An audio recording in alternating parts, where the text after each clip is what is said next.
ಏನು ಸಮಸ್ಯೆ? ಕೆಲಸಿನ ಒತ್ತಾಯದಲ್ಲಿ ಬರಲಾಗಲಿಲ್ಲ ಗಣಿ. ಗಣಿ, ನನ್ನ ಮಗನ MBBS ವಿದ್ಯಾಭ್ಯಾಸ ಅರ್ಧಕ್ಕೆ ನಿಂತು ಹೋಗಿದೆ. ತಾವು ನನಗೆ 50,000 ಹಣ ಕೊಟ್ಟು ಸಹಾಯ ಮಾಡಿದರೆ ನಿನ್ನ ಮಗನ MBBS ಕಾಲೇಜಕ್ಕಾಗಿ ನಾನು ಕೊಡುತ್ತಿರುವ 50,000 ರೂಪಾಯಿ ದೊಡ್ಡದಲ್ಲ. ಈ ನಿನ್ನ ಧೈರ್ಯಕ್ಕೆ ಮೆಚ್ಚಿದ್ದೇನೆ. ನೀನೊಬ್ಬ ಬಡವ, ನಿನ್ನ ಹೆಂಡತಿ 10 ಮನೆಗಳಲ್ಲಿ ಕಸ ಮುಸಿರಿ ಮಾಡುವ ಬಡತಿ, ನೀನು ಸಂತೆ ಒಳಗೆ ಗಂಟು ಮೋಟೆ ಹೊರುವ ಒಬ್ಬ ಹಮಾಲ.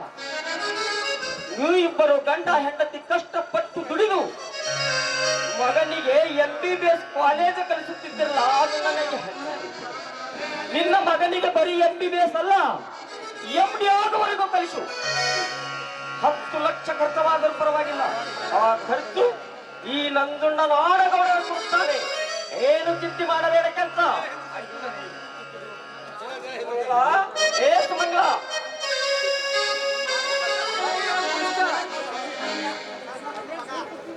ಕೆಂಚಪ್ಪನ ಮಗನ ವಿದ್ಯಾಭ್ಯಾಸಕ್ಕಾಗಿ 50,000 ರೂಪಾಯಿನ ತೆಗೆದುಕೊಂಡವ.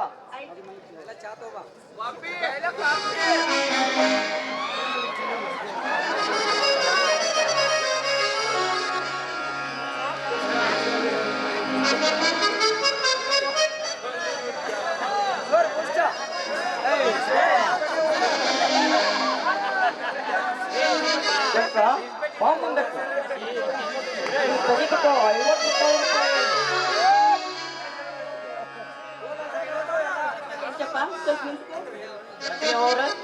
ಸಕ್ರಿ ಹಾಕುತ್ತೇವೆ.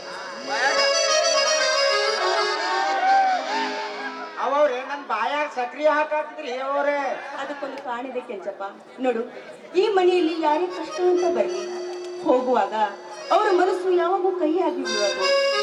ಅವರ ಮನಸ್ಸು ಬಾಯಿ ಎಲ್ಲ ಸಿಹಿಯಾಗಿ ಹೋಗ್ಲಿ ಅಂತ ಈ ಮನೆತನದ ಪದ್ಧತಿ ಇದೆ. ಗಣಿ, ಈ ನಿಮ್ಮ ಉಪಕಾರ ನಾನು ಸಾಯುವವರೆಗೂ ಮೆರಲಾರೆ. ನಾನೇನು ಬರುವೆ ಗಣಿ.